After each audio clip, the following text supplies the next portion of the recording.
We're Sports on Tap. I'm your host, Rob Trautman. Our next guest comes to us on the RRT Productions Hotline, where he's the head coach of the Greater Cleveland Conference, the West Division, Strongsville Mustangs varsity baseball team. They currently sit at 5-4, 4-1 in conference, and he is in his fourth season as varsity coach, and he's been in the Strongsville program, though, for 14 years now. As head coach of the Strongsville Mustangs baseball team, Doug Cicerchi joins us. And, Coach, thanks for taking time to join us today. Thanks for having me. Appreciate it.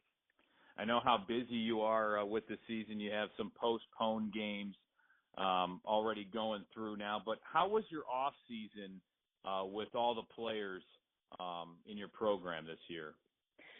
Off season went very well. Especially with our older guys. We have 8 seniors that have worked tremendously hard since November and really going back previous years within our program as well. But we have had a couple of guys that are a little bit maybe by nature on the quieter side that have kind of found their voice to lead. And, Alex Gray, Parker Shannon. Alex is our center fielder, one of our better arms on the mound. Parker Shannon, one of our two-head monster at catcher, also does a nice job in the outfield. They've really kind of emerged as the vocal leaders of this team, and then we got a senior left-hander, Jared Beachy, that also is definitely a bit of a free spirit, but he does a really good job keeping us loose, but also can put his foot down when needed. And it's nice as coaching staff when you don't have to be the ones that are constantly harping on guys to be serious or get their work in, because you've got 3 senior leaders that are going to be able to. It's interesting that by their teammates, they were also voted as our 3 captains this season, and they've done a really nice job. But I don't want to leave out Noah Trezino, Kyler Dam, Zach Cushion. They've all been guys that have been with the program, all 3 seniors, all kind of won jobs with us as far as playing quite a bit. Noah's catcher, first baseman. Kyler's going to bounce between shortstop and second base, and then Zach can play a little bit of right field and some first base.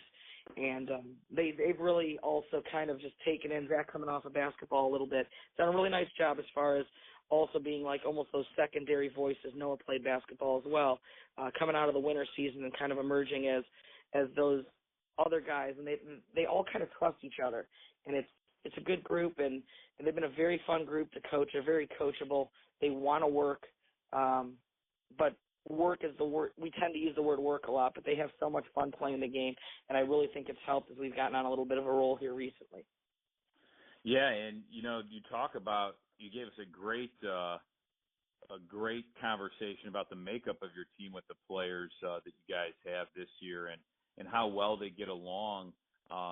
In the beginning, it looked like you had some tough non-conference games to start out with, but like you said, you've gotten on that roll in the Greater Cleveland Conference. Now you're 4-1 in conference, and those trips early on in the season we know are always important for a team to bond.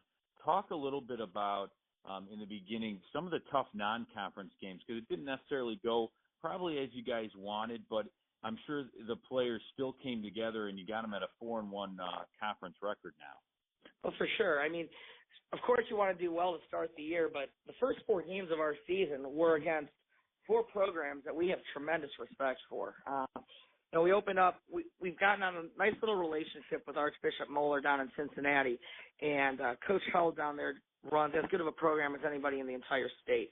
They are loaded from freshman to senior every single year. Their guys play the right way. They play hard. They don't complain when things go against them a little bit. And to be quite honest, things don't go against them very often. And if you make a mistake, they take advantage of it. We kicked a couple balls early in that game, fell behind, and couldn't dig our way out of it. They always have a bunch of arms that throw real well. We lost that first game 7-2. What I liked about that trip is the next game we had a doubleheader. We play Mason. Muller's ranked 3rd in the state according to PBR. We come right back and play Mason, who's ranked 2nd in the state in the next game. And honestly, it might have been the most complete game all year. We saw a kid named last name of Northcutt going to Vanderbilt, and he was every bit of, I would estimate, 89, 90, 92 miles an hour. And his slider was his best pitch. It wasn't even his fastball that was his best pitch. And we threw a junior named Matt Broski, and he absolutely threw his tail off, and It was an unbelievably well-played game. There were no errors either way. We lost the game 2-1. We won in the third. They got 2 in the fourth, and that was it. I think there were a combined 7 hits in the game, if I'm not mistaken. I could be off on the total number of hits, but it was close to that, and it was great baseball. So even though we're disappointed coming out of that first week on 0-2, we knew we were right there with teams that, outside people thought were among the best teams in the state. We come back and we play Trautman after that, and their new coach, which I believe is in his second year, Coach Caparulo, does a very nice job with them too. And they're another team that just, it sounds cliched, but they play the game the right way. And they pitched real well as far as throwing strikes, weren't necessarily overpowering, but they made all the plays defensively. They hit a ton of small ball, took advantage of our mistakes, and we fell down 6-0 after 4 or 5 innings. We came back and were able to get 4 in the 6th, 2 in the 7th, but just wasn't enough.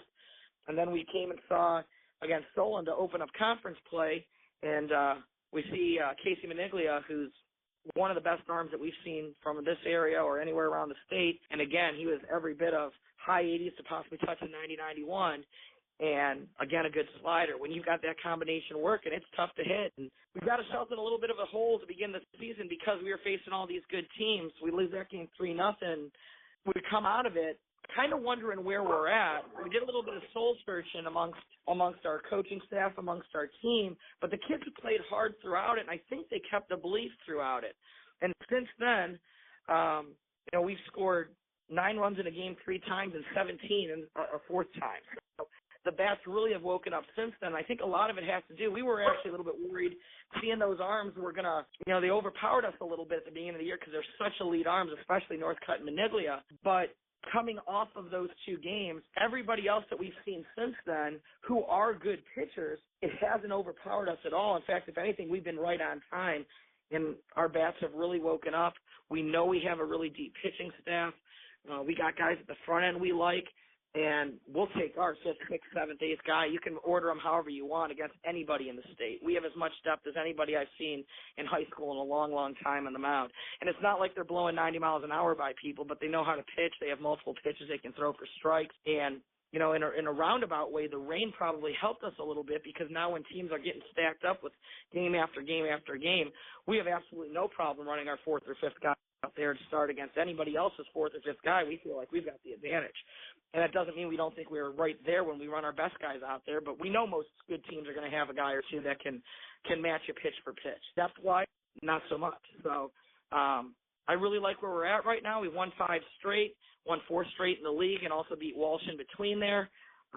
He's got Ignatius tomorrow. I know you said this is going to run midweek, so that game will be over by then. And then our rival Brunswick after that for 2, who's having a real nice start as well. So we like where we're at right now. Hopefully when this interview runs, we will have had a couple of more wins after that. But we're in a place right now where we really like our team, and no matter how these next couple of games shake out, I think going forward, we're one of those teams that is going to be right there at the end come tournament time, and we'll see how it shakes out. I mean, I would anticipate it's probably going to somehow, some way come down to us, Ignatius and Eds, and in our district like it has the last couple of years, and whoever can win that little 3-team brawl is going to be able to get out of here, and whoever has won that district has gone to Columbus the last 4 years. So we keep telling our guys that if we can get through districts, by no means is regional is going to be easy, but recent history has said, whoever comes out of our district has found a way to get to Columbus. So that's kind of something that we're talking about quite a bit. We think we're every bit as good as Ignatius and Eds, and we'll see what ends up happening as the season rolls on. Now you talked, a lot about postponed games, but at this point, your team, like you said, is winning games. I mean, you've won 5 straight, and you've continued to win games right now and get on a roll. What are some things as you move forward, do you want to see your team improve on at this point? When you go to the playoffs, that's a key. You want to get a little bit on a roll before playoffs and see where your team's at and get ready. But what would you like to see from your team, maybe to improve on a little bit? 3 things. I don't even know which way to order it, but there's no doubt about it. In my mind, 3 things that we need to get better at. We got to run the bases better. And it's unusual to say that because we've run the bases well, but we've made some glaring mistakes on the bases. We keep running into outs. we're rounding bases 20 feet on a base hit to right field and getting thrown behind and getting thrown out. Second and third, fly ball to left center. We go to tag. Guy scores from third. Guy at second, for some reason, goes about 35 feet and stopped. Missing some signs on the bases, things like that. When we have executed what we're supposed to do base running, we have a very intelligent team. And we've got some guys that can really run, and then, to be honest, we've got some guys that are pretty slow or good base runners. So it's been an interesting combination. We're either really, really good running the bases or, quite frankly, pretty bad running the bases. If we can just get the bad parts to be average, we're going to be really, really dangerous offensively because we do swing the bats with a little bit of power. We are able to square the ball up quite a bit. And when we get the running game going in conjunction with what we can do at the plate, I think we're a really dangerous offense. And then the other two kind of work together.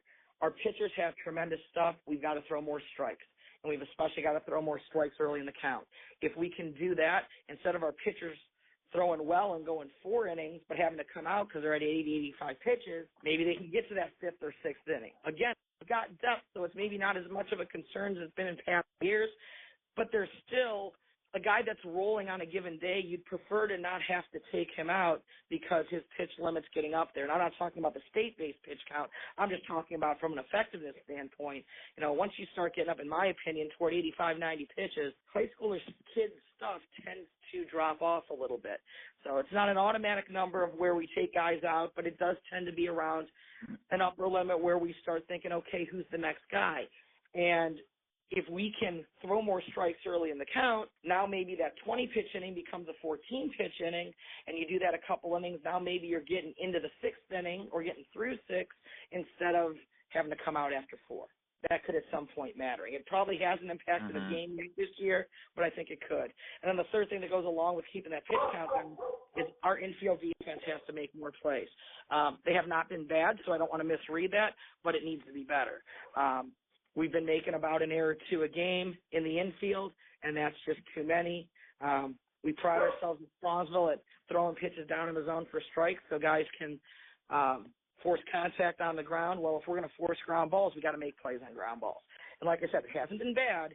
It just needs to be better than what it's been. And if we can do those 3 things, I think we're going to be as dangerous as anybody in Northeast Ohio. Now, you talked a little bit about your pitching staff and having a deep pitching staff.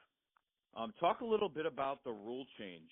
There was a rule change, obviously, with pitchers where if you throw a certain amount of pitches, you can actually have to sit them 1 game. It could be 2 games. It could be 3 games. There's a limit of 125 pitches for pitchers.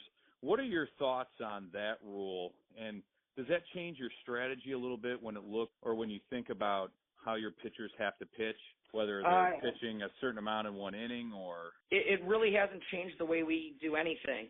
The only thing that might change a little bit is when you get to tournament time, we used to kind of half-jokingly say you need 2.5 pitchers come tournament time because you need a guy that can start the first game, whether it's sectional or district. You need a guy that can start the second game, and you need a guy that can relieve in both games. Well, that reliever in both games now, depending how many pitches he throws, might not be able to relieve both games. That's where I think you're actually going to see more than the 125 pitch limit. If you throw a 31st pitch in a game, you must sit a day. And unless there's rain, with sectionals and districts being back-to-back days, no longer are you going to be able to run a guy out as a starter for 4, 5, 6, however many innings, and then bring him in the next day. Most teams don't do that, at least not at our level where they've got multiple arms that are pretty good. But what you did see and what we have done before is that guy that comes in and relieves and gets maybe the last inning and 2/3, 2 innings, whatever, in that district semi or that sectional semi game, they then would still be available to relieve the next day in the district final or the sectional final or whatever it might be. That can't happen anymore if they throw 31 pitches. That's where I think you will see is that now a team's going to need a 4th arm to be able to get through, that mini 2-game set. The 125 pitches, maybe there are some teams, I'm sure there are some teams that'll go that high. The most that I can remember us ever throwing somebody, at least since I've been head coach, is 109. And even there, I was a little bit wondering, did we push him a little bit too far? It was a day that he had a no-hitter going, and we kind of let him go, and then we gave him 7 days rest after that just to make sure. So we are very cognizant of pitch counts, and frankly, I think 125 is too much. I mean, I understand why they did it, because you've got smaller schools that just don't have as many pitchers. But you know what? If it ends up meaning it's position player against position player in some of those weekend games, then so be it. I think the health of the arm is a little bit more important. And for me, whether it's the round number of 100, whether it's 105, 110, for me, I just think that 125 is too many. The rest of it, I'm fine with. It should be up to coach discretion just to a certain extent. I think 30 makes sense for sitting a day, because if you maybe 30 is a touch low for me, but not much. I mean, maybe I would say 35 or 40. I mean, 30 is fine. If you're going to throw that many, we're probably not throwing you the next day anyways. We tend to not have guys throw on back-to-back days. But I can understand why some schools would think that might be a little on the low side.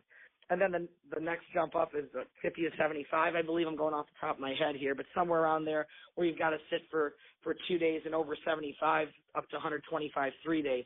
I mean, if you throw a kid 80, 90, 100 pitches, you're probably not bringing them back on 2 days anyways. I would hope not. For me, like I said, if anything, it's not enough, but it is a start, and it's better than the old rule of the innings pitched per day, because inning pitched doesn't count number of pitches, and the innings pitched rule was so lenient that it was virtually not having any kind of rule anyway. So I do think it's a step in the right direction. Personally, for my own preferences, I'd like to see it tightened up a little bit, but it's not like I'm in any disagreement with it. I understand why they did it. I support why they do it, so I have no major issue. We're talking with the head coach of the Strongsville Mustangs varsity baseball team, Doug Cicerchi, as he joins us here on Sports on Tap. And Coach, just a few more questions before we let you go. We were talking about some of your players, that you really like how they work together and they're a team. Are there any young players that you have on your team that, our listeners should look out for? If they're going to games, is there any young guys that you think are going to be pretty big impact players in the conference or on your team this year or upcoming years? If we're talking about at least the youngest kids on the team, we have 4 sophomores on our roster, and 3 have really worked their way into the lineup quite a bit. The 4th, we're kind of bouncing back and forth now between JV and varsity to make sure he gets some playing time. But Gio Lombardo, third baseman, also DHs some for us, because Trevor Denning also does a nice job at third base for us. Kind of a co-starting third baseman, but we've kind of settled in as an offense when we moved Parker from the 3-hole to the 2-hole. That's catcher Parker Shannon, first baseman Noah Trevino, and catcher from the 4-hole to the 3-hole, and we inserted Gio in the 4 spot. And he's really swung the bat well. It's a consistent bat in the middle of the order. Left-handed doesn't hurt, breaking up a lot of righties that we have in a row. And he's played a solid third base, quite frankly, a better third base than maybe I expected. And he's better defensively than I thought he was coming into the year, and he's done a nice job. And Trevor's real good over there too, so it's a nice combination to be able to run both of those guys out there, knowing that both are going to be in the lineup most days. We got another sophomore, J.D. Duplain. He's a combination first base, DH, right-handed pitcher. He hit home runs in back-to-back games earlier this year. Or earlier this week, I should say, against Medina and Walsh Jesuit. Came off the bench for a pinch hit against Medina, and then got a start against Walsh and hit one out. He's been swinging the bat well lately and found himself some more time. He's not necessarily been in the lineup every day from the start of the year, but he's played a decent amount and earned several starts in a row in the last couple of games. And then probably the most touted of the sophomores is an outfielder named Jack Frank. He's a natural center fielder, but we got a senior center fielder in Alex Gray that's really, really good at running the ball down. So we, quite frankly, think we have 2 center fielders out there. Jack's been playing left for us. He started all but 1 game for us. According to Pro Baseball Report, he's ranked as the #1 sophomore in the state of Ohio right now. Wow. And I think he felt a little bit of pressure early because of it, but he started to settle in, and he has swung the bat extremely well the last 3 or 4 games. His defense has never slumped, though. Like I said, he's a true center fielder playing left field, and in our park, where right field's a shorter porch, he does have a big enough arm for right field, but we've chosen to put him in left field just because now you've got your 2 best defensive outfielders with reading balls off the bat and speed, being able to go into the gap, or in Jack's case, going to the left field line, being able to cut balls off, keep singles as singles and not turning them into doubles, or just making catches on balls hit into the gap. And I think it's really going to pay benefits for us as the season goes on. Coach, we appreciate you coming on Sports on Tap and talking to us today. Thanks for having us. Appreciate it. All right, that's head coach of the Strongsville Mustangs varsity baseball team, Doug Cicerchi, joining us here on Sports on Tap.